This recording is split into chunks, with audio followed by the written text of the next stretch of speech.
The title of the shiur tonight is Tefillah, de Oraisa or de Rabbanan, meaning is the commandment that we have, the halacha that we have to pray, is it divinely commanded in the Bible, or is it something that was instituted by the Chachamim?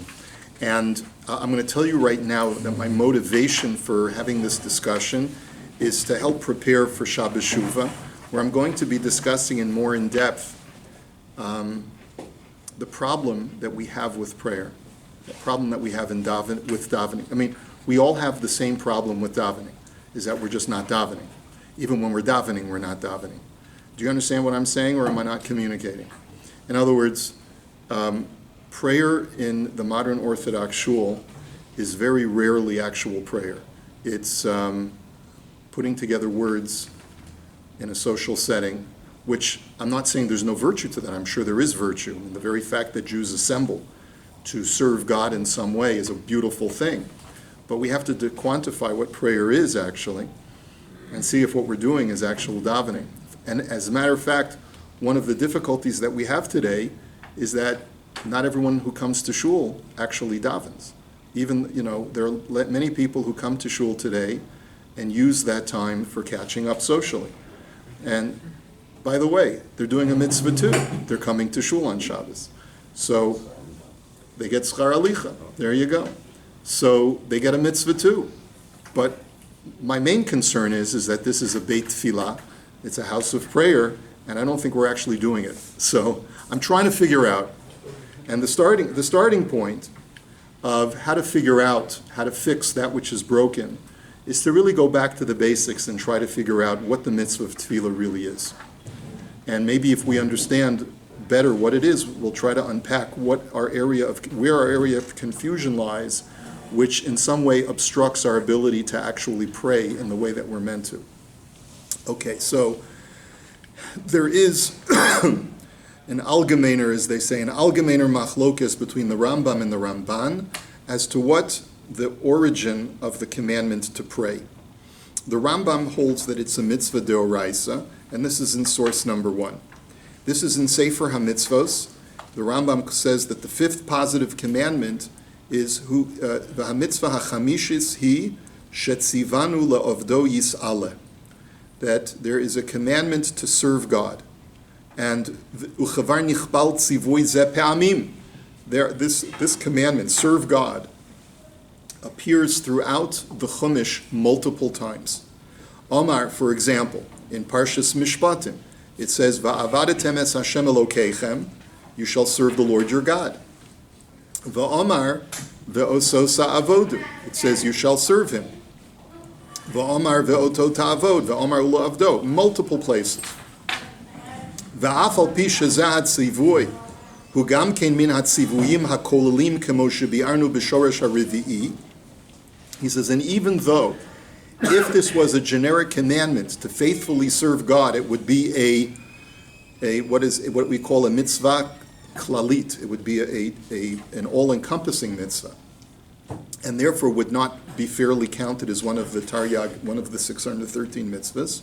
However, he says, Hinei yesh bo yichud shu tziva b'tfilah. But there is one specific aspect of this mitzvah that entitles it to be one of the 613, and that is prayer, specifically. U'v'lashon sifri ula avdo zu tefillah. And the language of the sifri, which is a halachic midrash, therefore says that whenever the Torah says to serve God plain, it means to pray. Ve'amru gamken ula avdo ze talmud. But they also say that it means learning Torah. So sometimes it can mean praying, and sometimes it can mean Talmud Torah. U'v'mishnato shel Rabbi Eliezer beno shel Rabbi Yossi Haglili, Amru minayin leikr tefillah b'toch hamitzvot mehachat Hashem Elokecha tira ve'oto ta'avod. This medrash seems to be saying the same thing. When the Torah says serve God, it's showing you that there's a source for prayer from the Torah. Va'amru avdehu b'torato avdehu b'mikdasho. And the medrash says the same thing. Serve God with Torah and serve God in His temple. Kolomar lalechet sham lihitpalel bo v'negdo kemo shebi'er Shlomo alav hashalom. And that is to pray in God's temple, as King Solomon, when he inaugurated his temple in Sefer Melachim, he said that the people will come here and they will pour out their hearts to you. So therefore, you see from the Rambam multiple midrashim which point to the fact that avoda, in the Torah, at least one of the definitions of avoda is tefillah. And that's how I know that it's one of the Taryag mitzvot. Okay, so far so good. The Rambam says a similar point from in Hilchos Tefillah, the very, very beginning of Hilchos Tefillah, deriving it from the Psukim, that there is an obligation for a person to pray min haTorah, and there the Rambam adds mitzvat aseh lihitpalel b'chol yom, that there is a daily mitzvah of prayer, which means, it seems to mean once a day, right? Okay, we're good. Now, we're going to look at the Hasagot HaRamban. The Ramban wrote an entire perush to the Rambam Sefer HaMitzvos, and anywhere where he disagreed with the Rambam, he would expound on that. Upon this mitzvah, he first quotes the Rambam. We're going to skip one portion of it, but we're going to see most of the Ramban today. He says, Ve'ein haskama bazeh. He says, unfortunately, we do not agree. Shekvar beru hachachamim b'gemara, tefillah d'Rabbanan, that prayer is a rabbinic law, not a biblical law. Kemosha amru b'shlishi shel brachos, third chapter of brachos, he quotes, Le'inyan bal keri, shekori kriya shema muvarech al hamazon la'achara ve'enu mispalel. A person who's a bal keri, Chazal were gozer that a bal keri is restricted on certain behaviors and certain recitations of God's name. The rabbis later removed this ban, but at least during a certain period in history, if a person was a Baal Keri, he had a seminal emission, he could not do certain prayers. And the rabbi said that he recites Shema, and he benches after meals, but he doesn't daven Shmona Esrei. So what's the difference between Kriya Shema and benching on the one hand, and Shmona Esrei on the other hand? Vehelu atam bazeh, ela Kriya Shema birkat hamazon deoraita tefillah d'Rabbanan. Why? Because the first two are biblical laws. But tefillah, Shmona Esrei, is only rabbinic law, because there is no mitzvah per se of prayer. There's a mitzvah of thanking God after you eat. There's a mitzvah of affirming, accepting upon yourself the yoke of heaven with reciting Shema. But there's no mitzvah qua prayer, okay? Va'amru od, safek kara kriya shema, safek lo kara kriya shema, chozer v'kari kriya shema. Safek hispalel, safek lo hispalel, eno chozer mispalel, de kriya shema deoraisa, tefillah d'Rabbanan. Another direct quote from the Gemara, that if you're not sure whether you recited kriya shema or not, safek deoraisa le chumra, and therefore you have to go back and recite it. But if you're not sure whether you daven Shmona Esrei or not, do you go back? No, because safek d'Rabbanan lekula. So you see, tefillah's d'Rabbanan. Uvigmar sukkah amru gabe tefillah ditnan v'him hitchilu ein mafsikin v'hikshu milulav dekatani notel al shulchano al mafsik. Towards the end of Maseches Sukkah, the Gemara brings a contradiction in protocol. If a person has started a meal and he realizes, I didn't daven mincha, so there the halacha is in the Gemara that you don't have to interrupt your meal to daven mincha. You can keep on eating, and only when you're finished you can daven. But with lulav, if you come home after a long day and you realize I didn't bench lulav on Sukkos, you have to interrupt your meal in order to take arba mincha. So the question is, what's the difference? Veheshivu b'derech tema, my kushya, hadoraisa, hadoraban. And the Gemara says very simply, what's the problem? It's clear what the difference is. When we're dealing with a mitzvah deoraisa, you have to stop everything you're doing and bench lulav. But when you're only dealing with a mitzvah derabbanan, like davening mincha, so then you get a pass, and you can forego it until after your meal. Now, one could argue, Laser, I was just about to say, what could one argue? One could say that really it could be doraisa. It's just that what we have as a tefillah is the drabana. So that which the rabbi said, you don't repeat a Shemona Esrei in that situation, because bracha levatala, true, that's the tikkun of the tefillah. So that you wouldn't do, but the mitzvah would still exist. Excellent. Azoi zak the Kesef Mishnah. That seems to be fairly straightforward. This is almost like the Ramban setting up a straw man, right? So what Laser is essentially saying is, sure, of course, the Rambam would agree with all of these halachas in the Gemara, because Shmona Esrei is the rabbinically stylized format of Tefillah D'Oraisa, which you can just fulfill whenever you say, thanks God, I love you, right? Baruch Hashem, you just fulfilled your obligation of Tefillah, technically, right? Because there's no quantifiable amount of prayer b'chol yom, but it's just got to be on a daily basis. So it could be, when it comes to the formal Tefillah services of Shachris, Mincha, and Ma'ariv, that's the Rabbanan. Rambam agrees that's the Rabbanan, but there's just a daily acknowledgement of prayer that is required, and that's not what the Gemara is addressing. So far, so good? Okay, here's the problem, though, and we're going to get to that in the next paragraph. Okay. Ukvar ra'inu behilchos tefillah, sha'amar shechayev adam min haTorah b'tefillah b'chol yom, ela she'ein minyan hatfilot v'lo mishna hatfilah min haTorah. So we've already seen that the Rambam holds that this is a biblical commandment, but there's no set number of tefillos, and there's no text of tefillah that the Torah gives us. The kach kasav bazeh hamamar b'mitzvah asirish shezmani hatfila ina min haTorah, aval chovat hatfila atzma hi min haTorah. So the Rambam, he's like basically the Ramban is faremfering his own kasha by saying, well, if you look at the Rambam carefully, you see he says there's no fixed text of tefillah that is midioraisa. There's no fixed time for tefillah midioraisa. The Rambam acknowledges that. So what's the problem? It's just a biblical commandment. He says, but that can't be, because v'gam ze einenu nachon be'enai. But that also I can prove to you is not the case. Shabal keri mevarech al hamozon la'acharav mipnei shuhu min haTorah ve'eno mitpalel ad she'yitbol afilu almad kama yomim b'kiryah. First question number one. If there's a daily mitzvah of tefillah, right? Daily mitzvah of tefillah, and a person's a bal keri and hasn't been able to go to the mikveh for 5 days, what does he do for all 5 days? Can't fulfill the mitzvah of tefillah according to the Gemara, right? And yet he's still obligated to say Kriya Shema. Could you not argue that at least he's got to do some aspect of mitzvah of tefillah during those each day, right? Shouldn't that be his obligation? So that's question number one. If there's a minimal requirement of tefillah, even without any formatted text, you should say that just like he's obligated to recite Kriya Shema, he's obligated to do some kind of statement of prayer. And yet that we don't find that in the Gemara. Va'od, I'll ask you another question.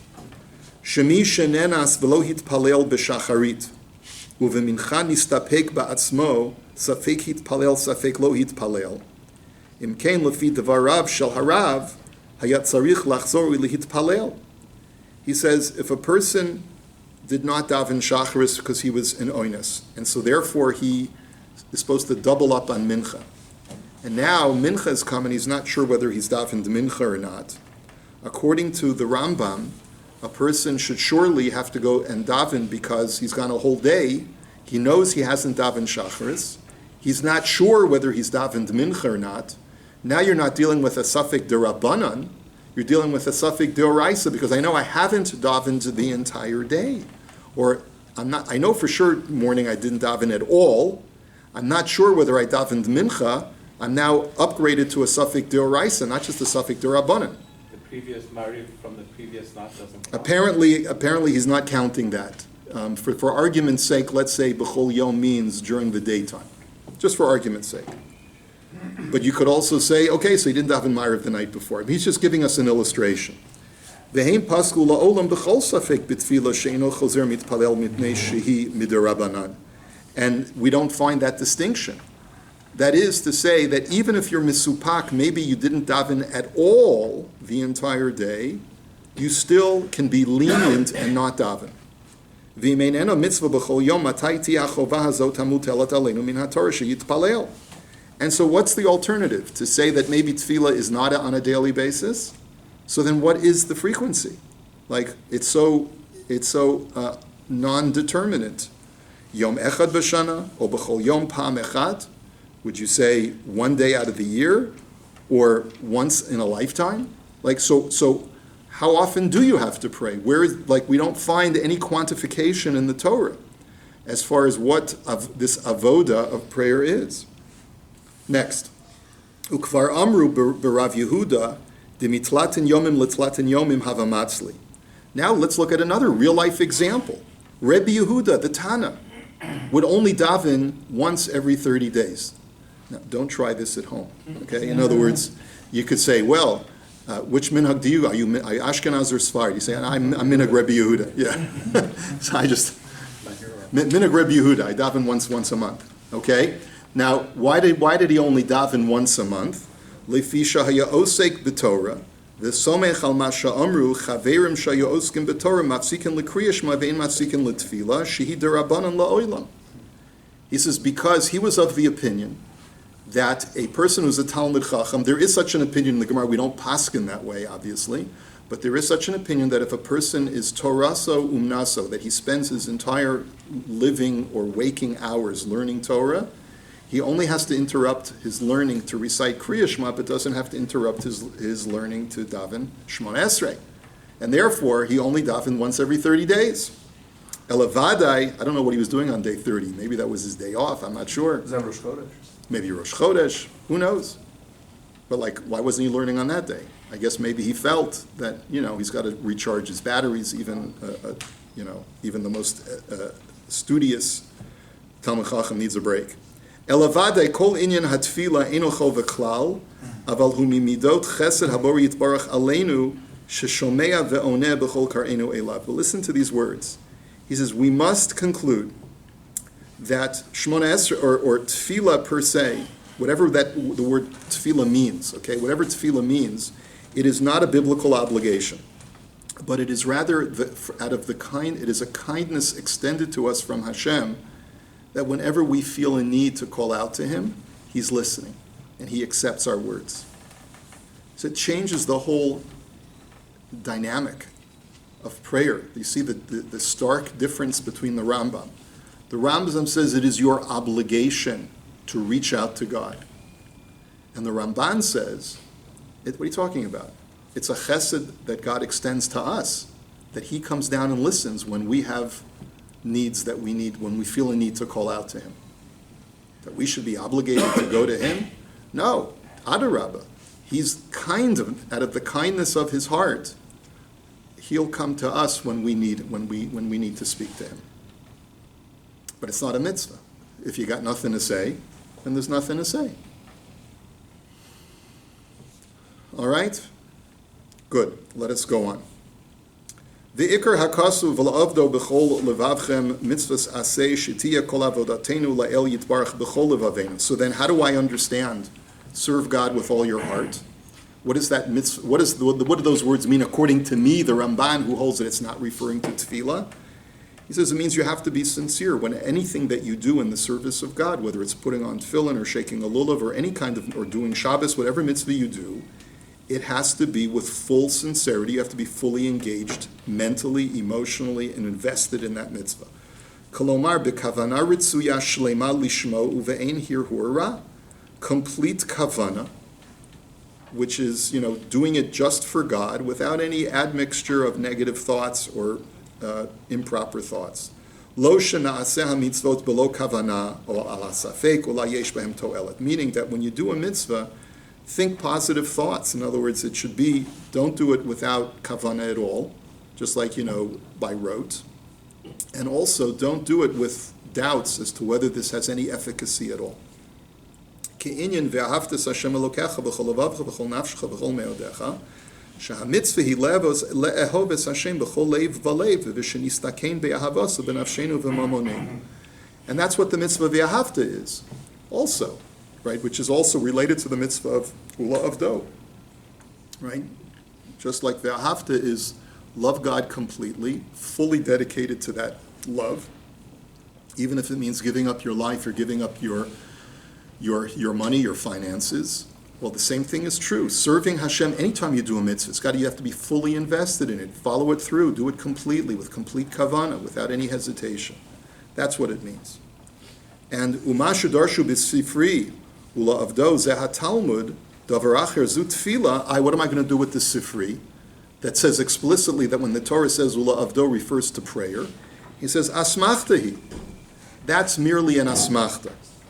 O lomar, shemichlal ha'avodah shenilmod Torah v'shenitpalel elav be'et hatzarot, v'tihiena inenu v'libenu elav levado ke'inei avadim el yad adonehem. But there's another possibility, says the Ramban, and this is equally important for us to register. The Ramban here is throwing us a new idea, and that is that sometimes there can be a mitzvah deoraisa for prayer, but not on a regular basis, just stamazoi, when I have nothing to say, I'm going to daven. But rather, what the Medrash is pointing out is that I should study Torah and I should pray be'eis hatzaros, in times of trouble. Meaning, what is human nature? When you're in pain, you cry out. When you're in trouble, you call for help. So the Ramban acknowledges, and we'll see this more explicitly, that it is possible that the Torah is commanding us that when you're in trouble, you need to call out to Hashem and don't resort to any other deity or any other force that you think might be more expedient. Call out to Hashem. But where does the Ramban see that nekuda? We'll see. Okay. He's going to tell us right now. V'zeki inyan shekatuv. This is based on the pasuk, man. V'chitavo milchama be'artzechem. That when there is a war in your lands, al hatzar hatzorer etchem, whenever you are besieged or in other ways distressed, b'harei otem b'chatzotzrot, blow the trumpets, v'nizkartem lifnei Hashem Elokechem, and then you'll be remembered before Hashem. And he says, V'hi mitzvah al kol tzara v'tzara shetavo latzibur, litzok lefanav b'tfila u'v'truah. And what therefore essentially that means is that whenever there's a troublesome period that you're going through, you have a mitzvah to cry out to Hashem. Make noise. Make noise to express that you're in trouble. That I acknowledge there is such a mitzvah in the Torah. There's no regular mitzvah to pray when life is great. There's no mitzvah of tefillah, midioraisa. It's only midorabanan. But when you're in trouble, then you have an obligation to cry out. V'hu ha'inyan shebe'er Shlomo alav hashalom kamo shekatuv be'he'atzer hashamayim v'lo yiyeh matar u'chetiv ra'av ki yedever ki yeshidafon yirakon arbe chasil ki yiyeh ki yatzar lo or yitzer lo or yivo be'eretz she'arav kol nega kol machala kol tefila kol techina asher yilachol adam l'chol amcha yisrael asher yadu'u ish nega levavo u'pireis kapav el habayit hazeh. Now remember, the Rambam had made reference to Shlomo HaMelech also to support the mitzvah of prayer. But the Ramban is using the very same proof, and he's saying, no. If you look carefully at Shlomo's tefillah, what was he crying out for? What Shlomo HaMelech was crying out for was that when the Jewish people are in trouble, we ask you, Hashem, to let them come here, pour out their hearts, and then you should listen to them. So even in that context of Shlomo HaMelech speaking about tefillah in the Beis HaMikdash, it's only when what? When there's a need, when we're in trouble. So first of all, the Ramban has proven that vanilla tefillah, there's no such mitzvah saseh midioraisa. And second, and the very fact that a Balkari can go for days without any tefillah at all. And secondly, I do hold that there is a mitzvah deoraisa of tefillah, but it's only at select times in a person's life when it's an eit tzara, a time of distress. A time of distress is only then when you want to call out to Hashem, then there's a mitzvah of tefillah. Let's skip the next paragraph. It gets a little bit more technical, and let's just go to the last line of the Ramban. Turn the page, please. V'im ulai yihiyeh midrasham batfilah yikar min haTorah nimne oto b'minyano shel harav v'nomar shehi mitzvah le'et hatzarot shenamin shu yitbarach v'yit'aleh shomei tefillah v'hu hamatzil min hatzarot b'tefillah u'za'aka v'havein zeh. Just in conclusion, the Ramban says that if we want to reconcile ourselves with the Rambam and say that there is taka, a mitzvah saseh, one of the Taryag mitzvahs is prayer, but it is only prayer during an Eit Tzara. That we believe and that we affirm through our actions that only Hashem will be able to pull us out of this quagmire, whatever it is, our time of distress. Okay, So, very important machlokas between the Rambam and the Ramban as to when there is a mitzvah of tefillah min haTorah. The Rambam says daily, all the time, whether you got problems, you don't got problems, you have an obligation to serve Hashem. So it's very important for us to point this out. The word avoda is the same word that's used for karbonos, right? It's a form of worship. It's God worship to pray. The Ramban does not understand tefillah as a form of avoda. He expresses it as a way of the obligation of a Jew to when he's in trouble, to call on God first for help. First, only and first, he should call on God for help. It's not a form of worship. It's a form of faith, expression of faith, that when I'm in trouble, the only being that I should be calling to for help is you, the Ribono Shalom. Are we good so far? Okay. Charlie, go ahead. I'm just surprised that they did not mention Moshe or Rivka when she was davening. Why did they bring examples from Shlomo HaMelech? They could have brought examples from Moshe when he was davening for Va'etchanan el Hashem. or Kelna Refanala. Kelna Refanala. Why didn't they bring an example from the Torah itself? It's a very good question. Perhaps he was trying to directly address the Rambam's proof. Because remember, the Rambam himself had brought the proof from Shlomo HaMelech. So he's faremphering that. He's saying the proof that you brought from Shlomo, Dafka, you can look at that itself proves my thesis. That it's only when we're in trouble we're going to come to the temple and pour out our hearts. Yes? Does the Rambam hold that the purpose of prayer is to ask for things or to praise God? Well, all we've seen so far is that it's a form of worship. We don't know, at least from what we've seen, what the Torah's attitude is, the structure of prayer, whether it's supplication, whether it's supplicatory or benedictory, right, to use the fancy words. What is it? The Rambam later in Hilchos Tefillah goes through the Seder that we have in Shmona Esrei. First you have to bless the king, then you have to make your supplications, then you express your thanks. And of course, one of the questions is, where does the Rambam know that? Where do we know that from?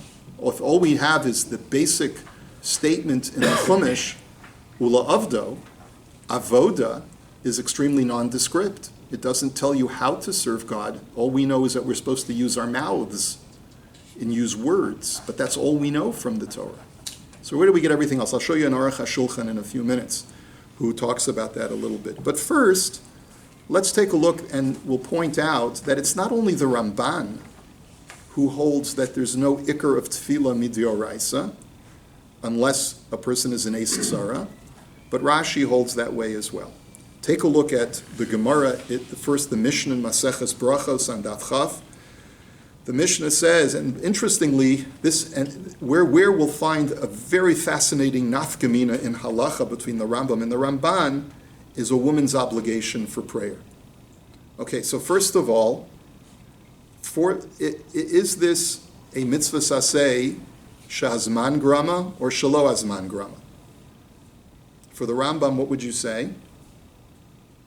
It's a mitzvah saseh, daily mitzvah. There's no time restrictions. No time restrictions whatsoever. So should women be obligated in the mitzvah of tefillah midioraisa according to the Rambam? Yeah. According to the Ramban, that it's during Eis Tzara. Should women be obligated? L'cha'ora, yeah, right? Why not? Okay, so let's take a look. The Mishnah now talks about what women are obligated in and what they are exempt from, based on the fact that women are exempt from mitzvah saseh shazman grama. The Mishnah writes, Nashim v'avoda muktanim pitur mikriyash min hatfila umin hatfilin v'chayavin b'tfila uv'mezuzah uv'birkas hamazon. Women are exempt from reciting Shema, wearing tefillin, but they're obligated in tefillah, they're obligated in mezuzah on their doors of their homes, and they're obligated in birkas hamazon, in benching. The Gemara says, now, it's important to note that this is a line in the Gemara that it's not clear. The Bach says that this line does not appear in certain Girsaot, but we have it in our Gemaras, in our Talmud Bavli. The Gemara says, one line, V'chayavin b'tfila, why? Derachaminu, because after all, everyone should pray because you're asking God for mercy. And every human being, male or female, should bond with God and ask for mercy. Mahu detema, you might have thought, Hol v'uchasiv ba'erev avoker v'tzaharayim, kemitzvah saseh shazman gramadami kamash malan. You might have thought, I think it's in Sefer Malachim.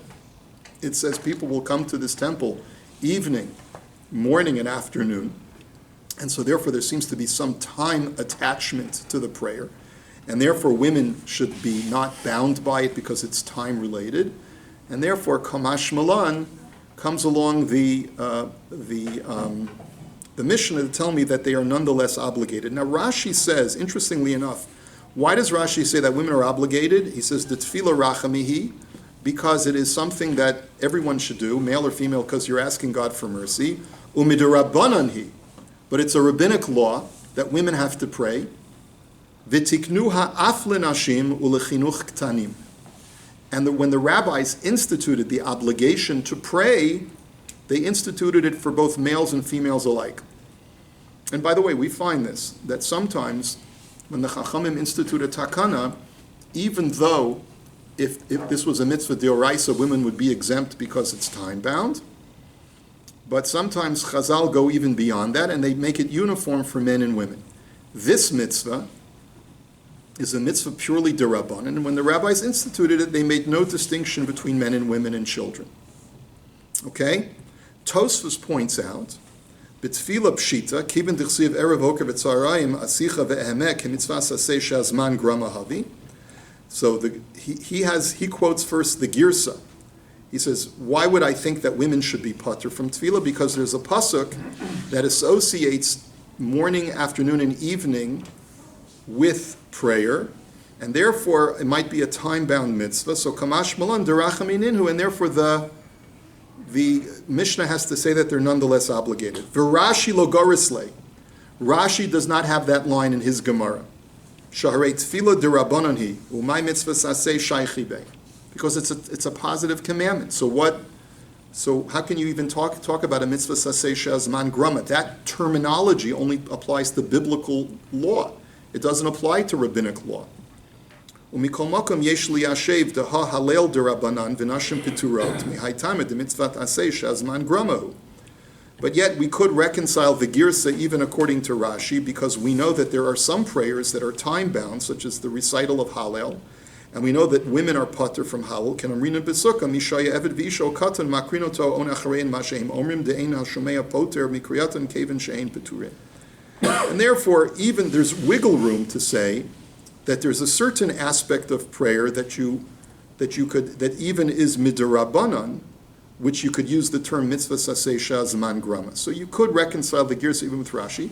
But the point is, bottom line is, Tosfos says at the initial statement, Rashi doesn't have this because Rashi holds it's derabanan. As we'll see, the Magen Avram does a review of the Rishonim to determine, who says that it's derabanan, who says it's deoraisa. The Magen Avram says most of the Rishonim say, like the Ramban, that tefillah on a daily basis is only derabanan, and it is not deoraisa, not like the Rambam. Big shocker there, yeah? But you take a look at the Shulchan Aruch. The Shulchan Aruch in Siman Kuf Vav states as follows: Nashim va'avadim, afal pi sheptur mikriya shema chayovim b'tefillah. Women and slaves, even though they're patur from kriya shema, because it's a mitzvah saseh shehazman grama, they are nonetheless obligated in tefillah mipnei shehi mitzvat aseh shelo hazman grama, because it is a positive commandment that is not time-bound, etc. And ketanim, you have to make them pray the same way that women have an obligation to pray. Now, take a look at the Mishnah Berurah. Very important Mishnah Berurah.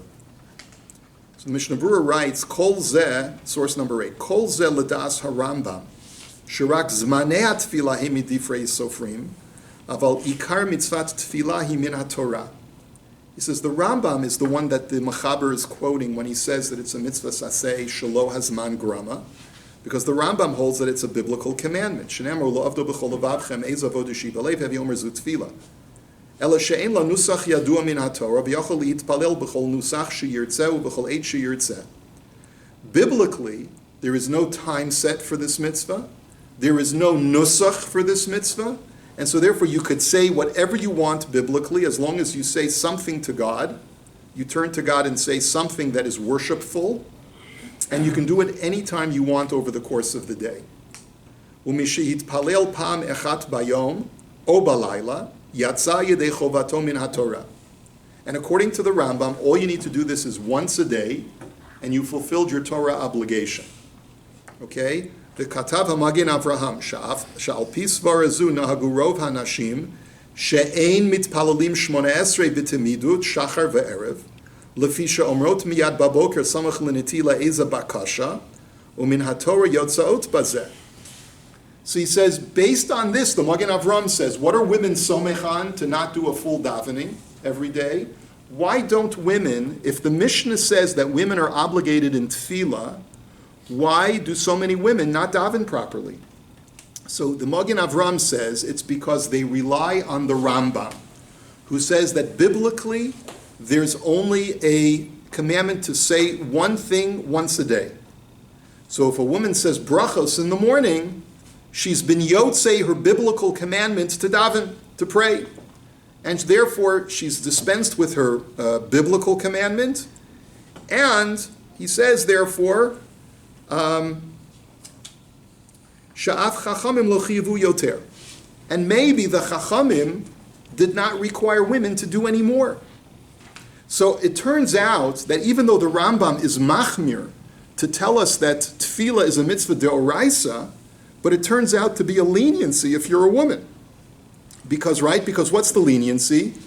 That the rabbis didn't only told men to structure their tefillah 3 times a day based on zmanim. But they never instituted that for women, and they left it on the deoraisa level, that all you had to do is say something once a day. And by saying brachot in the morning, you're yotzei. Now let's take a look at the Ramban. So it's going to turn out that the Ramban is going to be more machmir because he holds that the whole origin of tefillah is mideh rabbanan, and when they started off with the takana mideh rabbanan, they made no distinction between men and women. Aval dat Ramban sheikar mitzvah tefillah hi midivrei sofrim shehem anshe knesses hagdola shetiknu 18 brachos al aseder litpalel otan shacharit umincha chova ve'arvit reshut. When the rabbis, first, where did prayer originate, according to the Ramban? It comes from the Anshe Knesses Hagdola, beginning of the Second Temple period. We learned about it on Shabbos and Pirkei Avos. Ezra's based it. When he came back to reestablish the temple, he set up Anshe Knesses Hagdola, set up prayer for the first time on a daily basis. And they made no distinction between men and women. And what was it? What was the original takana? Shachris in the morning, Mincha in the afternoon, obligatory, and Ma'ariv, up to you. That was the original, right? And then something along the way happened, and we accepted Ma'ariv as an obligation. But originally, Shachris Mincha obligatory, Ma'ariv Rishus. It's your option. Ve'afal pishu mitzvah sasei midivrei sofrim she'azman grama v'anoshim peturos mikol mitzvah sasei she'azman grama fil midivrei sofrim kungon kiddush levana. Even though normally, when even a rabbinic law that is time-bound, women are exempt, such as Kiddush Levana. That's the reason why women are exempt from Kiddush Levana. By the way, you should know the Shalah HaKadosh writes that even if a woman wants to say Kiddush Levana, she shouldn't. Why, Simi? Al Pi Kabbalah. Well, that's true. You had the whole thing about the short bracha and the long bracha in the Gemara. Right. No, because she caused the... She caused Adam Harishon to sin, and the Levana is reduced because of that. That's some aspect of that. Right? Just tell them they'll grow a beard. That's usually what, that's for Havdalah. That's for Havdalah. I know, I'm just kidding. Anyway, but it's, my mother-in-law insists on doing Kiddush Levana. I told her, what about the Shalah? He says, you shouldn't do it. Danny, she says, I'm going to do Kiddush Levana. It's my mitzvah. Okay? I don't begrudge her at all. Anyway, Afal Pichein, nevertheless, Chiyavu otan b'tfilat shachrit u'mincha kamo anashim hol tefillah hi bakashat rachamim. He's going exactly like Rashi's script, right? What did Rashi say? The rabbi said, we understand this is time-bound, But you need God's mercy just as much as man does. And therefore, we're not making any difference. Just like men have to do Shacharis and Mincha Chiyuv, so too do women have to do Shacharis and Mincha Chiyuv. V'chein Ikar. And the Mishnah Berurah says that that's the psak. Kichein das rov haposkim. V'chein hichriya b'sefer shagas aryeh al ken yesh lahazir l'noshim she'ispalul shmona esrei. He says, and shagas aryeh paskins that way, and the Magen Avram paskins that way, and therefore we should instruct the women in our homes that they should daven shmona esrei twice a day. V'nachon gam ken sheyikablu aleim ol malchus shamayim dahainu shema al kol panim shema Yisrael k'diyusa b'simin ayin. Now, even though women are patur from Kriya Shema, Mishnah Berurah says they should also be makabel ol malchus shamayim, accept the yoke of heaven upon them once daily, at any time they want. They should at least say the first pasuk of Shema Yisrael. V'yomru gam ken birkas emes v'yatziv k'dei lismoch gula l'tefillah k'mo shekasav ha'magen Avram b'simin ayin. And they should also say the middle material between Shema and Shemona Esrei, so that they have the advantage of smichas gula l'tefillah, of making the bracha of geula go right before Shemona Esrei, which is great, halavai that men should pray as much as the Mishnah Berurah is saying that women should pray, right? In other words, but this is great. It's great in this respect to be a woman because you get off very easily. There's no psuke de zimra. You say brachas in the morning, you can jump straight to birchas, straight to Kriya Shema, and then emes v'yatziv, then Shemona Esrei, and you're done, out the door. Fantastic. The kol zeli'in in shachris u'mincha, but they also have to do it for mincha as well. According to the Mishnah Berurah, there's an obligation for women to daven mincha. A lot of women don't know that. I guess it's because they're somech on the Rambam. But even though the Mishnah Berurah says the Rambam is not the ikar din.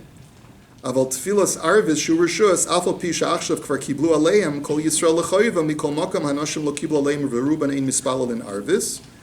He says, what about Ma'ariv? That was a post-Talmudic change. Post-Talmud, the men accepted Ma'ariv as an obligation and upgraded it from Rishus to Chova. So that women never accepted that, and so therefore women generally do not daven Ma'ariv. Can they if they want? Sure. If a woman wants to daven Ma'ariv, we see many women come to shul Friday night. Of course they can daven Ma'ariv, please, by all means. But they have no obligation. Utfilas musafim b'tzlach kasav de peturos aval b'sefer magin giborim pasuk de chayavos. As far as musaf, chayav, pater, machlokes, we won't get into that right now. Okay? Comments, questions at this point? Let us go weiter. Yes, Would Moshe. this, in the case of a male, be considered as a bare minimum if he's in a situation where he can't daven for some reason? It's a great question. There's a whole protocol. I would refer you to the back of the Art Scroll Siddur has the protocol. There's a skeletal structure of Sugya Shiur that you have to say. All that's detailed in, Moshe. If it is the rice according to the Rambam, what did they daven before Anshe Knesset or Gadol or Shmona Esrei? What do we have? We don't have no. We have no formal structure. The Rambam goes through a whole discussion of why they formalized the prayer service. Because really, you would think that spontaneous verbiage that comes from within would be far superior. I mean, that's really what he says. He says, so why did they formalize it? He says, because when we came back from the diaspora, from the 70-year diaspora in Bavel, the vast majority of Jews were illiterate.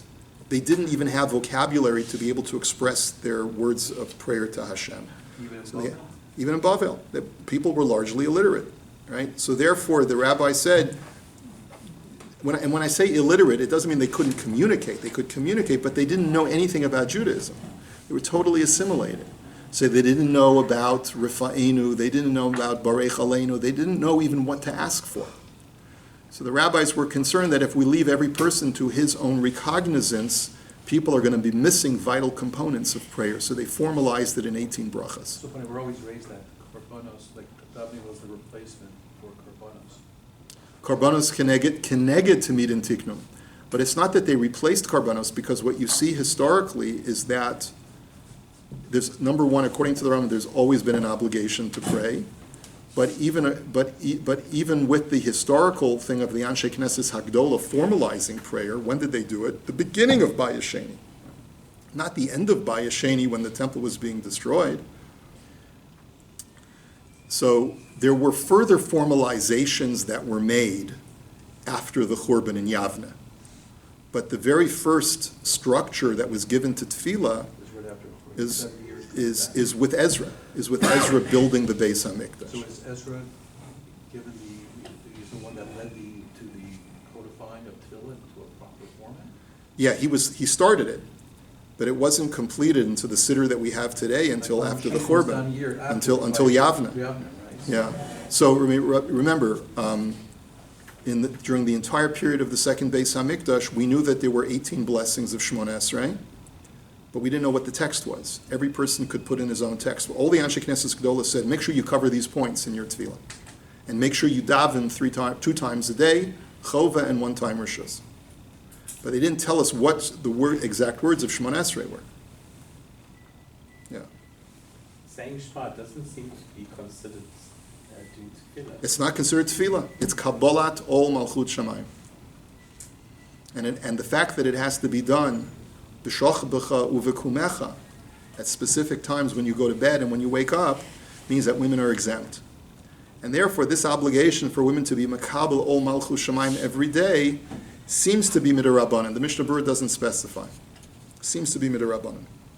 Rabbi, according to Ramban, who says that the only Midirais obligation is based Tzara, it seems like there should be some kind of a formal text of a Tzara Tfilos that existed from way back. No?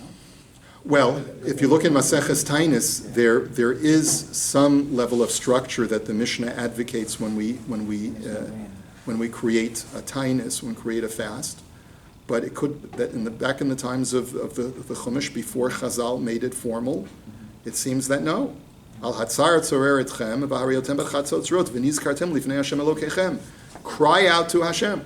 Just from your heart. From your heart. And not only that, it's the implication of v'hareotem, make noise, is that even if it's just a scream of pain, that in itself is the fulfillment of tefillah. Interesting. I just wanted to share with you, we're not going to have time to go through the entire Aruch HaShulchan, but just take a look at Sif Gimel in the Siman Pei Tes of the Aruch HaShulchan. He asks a very basic question. He says, Omnam yesh lishol, source number 9. Omnam yesh lishol, minole leharambam d'chiyuv hatfila min hatorahu, shemikodem yagid shivcho shel HaKadosh Baruch Hu, ve'achar kach yishal tzracha, ve'achar kach yitein shevach v'hodaya. Minale. He says, according to the Rambam who says that the obligation of tefillah is midioraisa, where do you get the structure of tefillah? Where do you get the structure of Shemona Esrei that you start off with praise, then you go to supplication, and then you go to thanks? Where does that come from? Halola madnu zerak meva avadetem. V'nirli midamrinan la'olam yisader adam shivcho shel makom ve'achar kach yitpalel. It seems that you get it from the Gemara. What the Gemara says, you should always praise Hashem first and then ask for your needs. And where do we learn this from? V'lamadnu zeh mi Moshe Rabbeinu ayin sham. We learn it from Moshe, that Moshe, in Parshas V'Eschanan, I think it's from Parshas V'Eschanan, Atah chilosa laharosas avdecha es godlecha v'eserdecha achazaka asher mikel b'shamayim u'varetz asher yasecha masecha v'chigvurosecha. He starts off by praising God. And then he says, Eberana, please may I cross over, right? So he starts off with praising Hashem, you've always been amazing, and now could you please let me go? Imkein memela kishitsivta Torah lihitpalel memela shitsivta lisader mikodem shivcho shel HaKadosh Baruch Hu. So therefore, if the Torah says you should pray, we see an example of prayer from Moshe Rabbeinu. So therefore, do it like Moshe. Umidamrinan sham rishanot domeh le'eved shemisader shevach emsot domeh le'eved shemivakesh pras merab acharonot domeh le'eved shekibel pras v'niftar v'holech lo klomer shenotein hodiyah l'rabo v'keven shechovahi lefnei basar v'dam.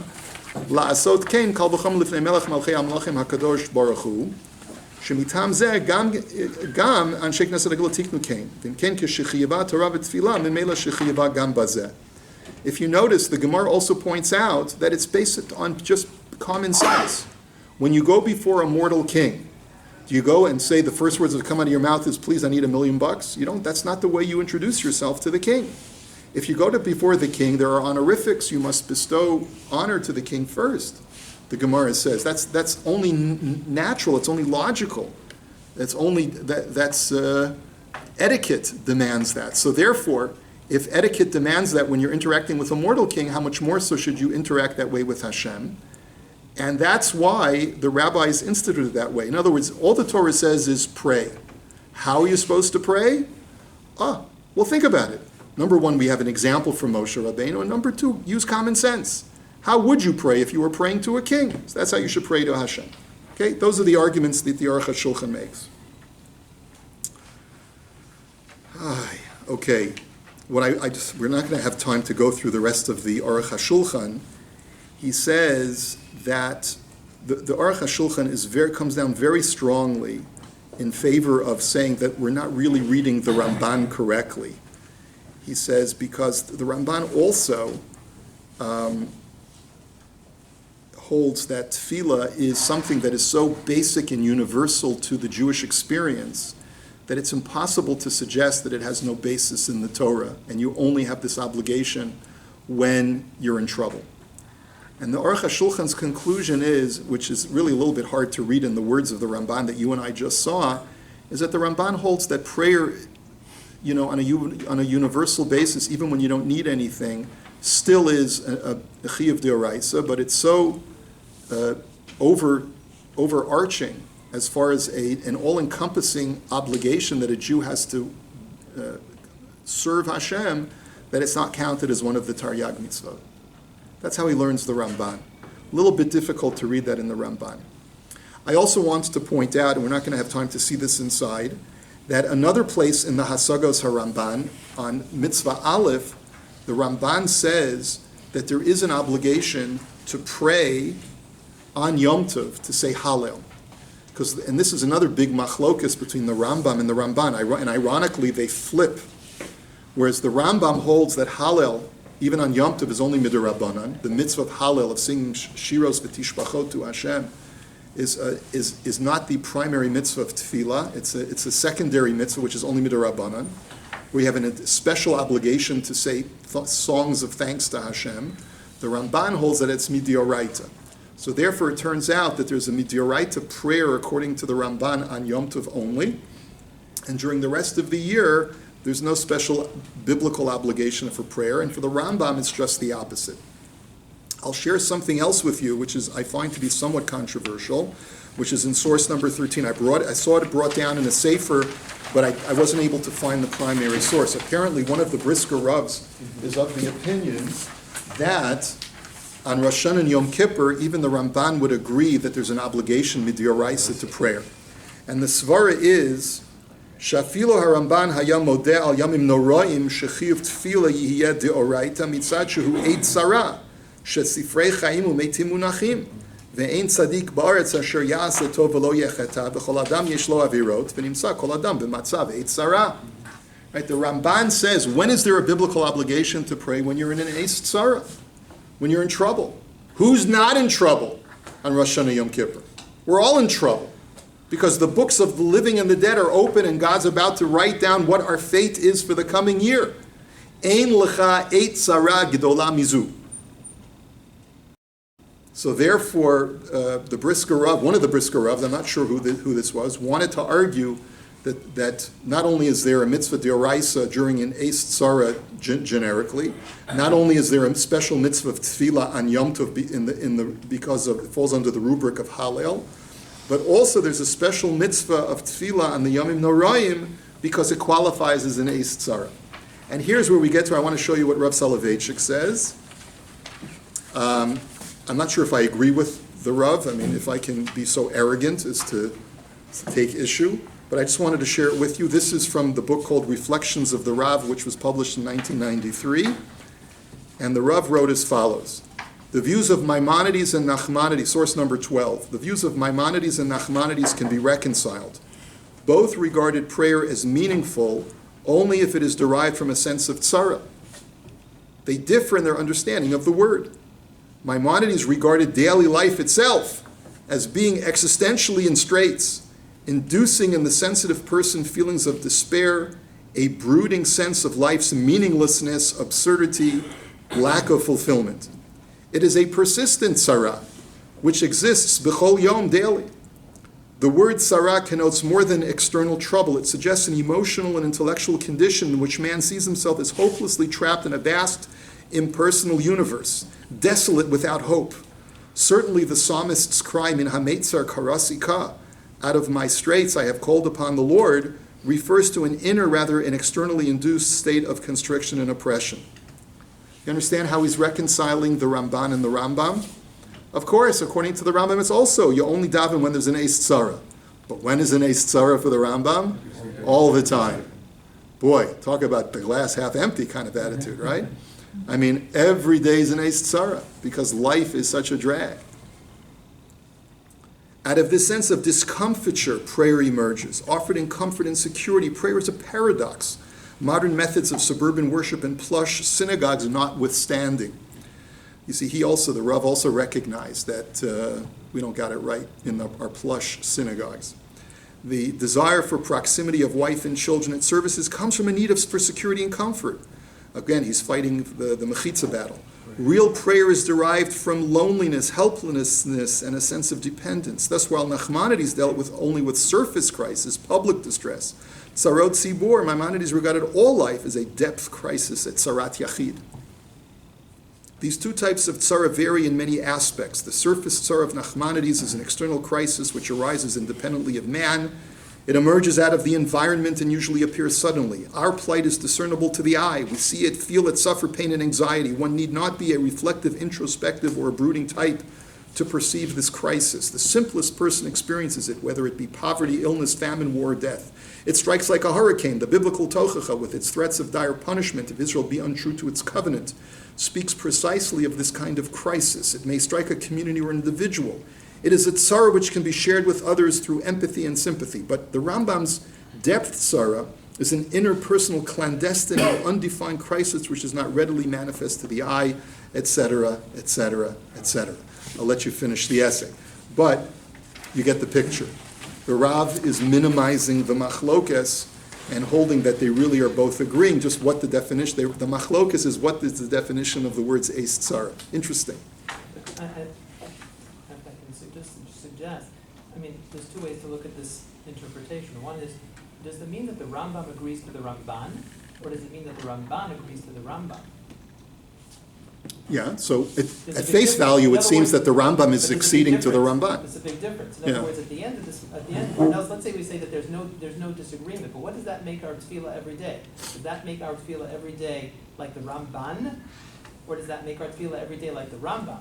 No, he's saying that the tefillah, So if we learn that every day is an eis tzara, which is what he says that the Rambam holds. so, right, so at the end of the day, then it's, because I thought I heard that there was that means that the Ramban who says that really it's a mitzvah the Rabbanan, but he would agree that every day is now, if we use this interpretation, it turns out that it becomes that you have an obligation midoraisa every day. If you hold like the Rambam. If your definition of eis tzara is a Maimonidean definition, then you have a daily obligation midoraisa to pray. Right. But the Ramban holds that that's not called an eis tzara. The Ramban's definition of eis tzara has to be what he calls superficial or open. Right. Open eis tzara. Yeah, right. Last thing I want to share with you is the Sefer Orach Mishpat, which is the Shilas and Shuvas from Avram Yitzchak HaKohen Cook. And he too has a slightly different take on this. He's dealing with a totally different shaila, which is the ability for a shliach tzibur to be motzi the tzibur in their obligation of prayer. And in that context, he cites the Rambam and the Ramban. And there may be some typos here because I pulled it off and I used OCD? Is that the character? What is it? Optical character recognition. OCR. OCR, sorry. I may have OCD. Yeah. Nira lanias daiti. So he says, it would seem to me, dematzinu beizin yanim b'tfilah. Dat harambam b'sefer hamitzvot v'chiburot mitzvat aseh lihitpalel b'chol yom. He says we have two approaches to tefillah. One is the Rambam, who says it's a positive biblical commandment to pray daily. Umayti la midrashat chazal. And he learns it out from the Medrash. V'dat haRamban b'hasagotav l'sefer hamitzvot the mitzvah tefillah she mehaminyan hu litpalel be'etz atzara v'lo b'chol yom. Then he says, after quoting the Machlokas, he says, Ulani yodaiti yesh lomar sheyikuyam pluktatam bi'inyan ha'hazbara bi'inyan ha'taryag. It would seem to me that their debate is only whether or not you count the mitzvah of tefillah as one of the 613, similar to the Aruch HaShulchan. ומכל מקום לעניין היוצא אילו ואילו דברי אלוקים חיים, ויש באמת חובה עלינו להתפלל. He says, but both agree that there is still an obligation to pray. וזה החיוב אין תכליתו להשיג דבר, כי אם להיות דבקים בשם יתברך ולזכור אותו. The function of daily prayer, that there is absolute consensus between the Rambam and the Ramban, that is biblical, is that the function of prayer is to attach oneself, to have dvekus with Hashem. Uchemoshe kotev HaRambam zal b'Moreh Nevuchim, the Rambam himself writes this in Moreh Nevuchim in the third section, Essay 51. We're not going to have time to go through that, but the Rambam talks about the importance that prayer accomplishes a dvekus with Hashem, that you bond with God. That is universal. Rambam and Ramban both agree to that form of prayer. B'tam hatfila, afal pi shehisiga lav bal avodat hakodesh zal, al derech hakabbalah mikol makom yesh lomer sheyesod haklali hu zikaron hakel baruch hu kedivrei harambam. But the whole point is you got to think about God. That's what prayer accomplishes. You're thinking about God, you're connecting to God through your thoughts. And that's the function of prayer. And everyone agrees to that. V'chol hatikunim hapratiyim hem toledot tovot misuvavot mizichrono baruch hu shehu kolel kol hatov v'imo mekor hachayim, that what you're supposed to be thinking about is that everything that happens to me in life is because of Hashem.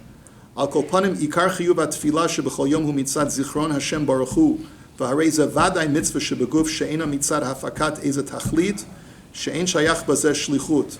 And therefore, that's not something that can be done by a shliach tzibur. Shliach tzibur can't be motzi you in that aspect of prayer. Omnam shoresh chiyuv hatfilah shebe'et tzara tachlita hi asarat hatzara v'azeh ratzon haborit barach shenishtadel b'asarat hatzara shelo tavo al yedei tefillah milafanav baruch hu. He says, but there's the other aspect of prayer where there's a machlokus between the Rambam and the Ramban, whether that's daily or whether that's periodically, is when I'm in trouble. And like maybe a little bit like the Rav says, is that Eis Tzara constant or is the Eis Tzara periodical? He says that's where there's a machlokus, the Rambam and the Ramban, and that's something that we can talk about a shliach tzibur leading the congregation in. The davar zeh kiven sheish bo tachlit hayotzei zulat atzmut hanyan yesh panim lomar she'il shlichut v'al pizeh b'chelak aleph me'atfilah yo'il shlichut. And therefore, in this aspect of prayer, shlichus helps. You can have a shliach tzibur be motzi the tzibur in calling out to God when we're in trouble. But the aspect of prayer, which is to contemplate God and to attach oneself thereby through one's thoughts to Hashem, that's not something that can be done by a shliach tzibur, and that, he says, is agreed to both by the Rambam and the Ramban. We're starting to get a little bit more clarity on what prayer is and what it's not and what its obligation is, but I thought we would go through some of the primary sources just to be able to get an idea, just to get us started. And Mir Hashem will have much more to say about this on our Shabbos Shuvah Drasha. This is just the tip of the iceberg. Okay? Questions, comments? Thanks for listening. Thanks for helping me. Okay.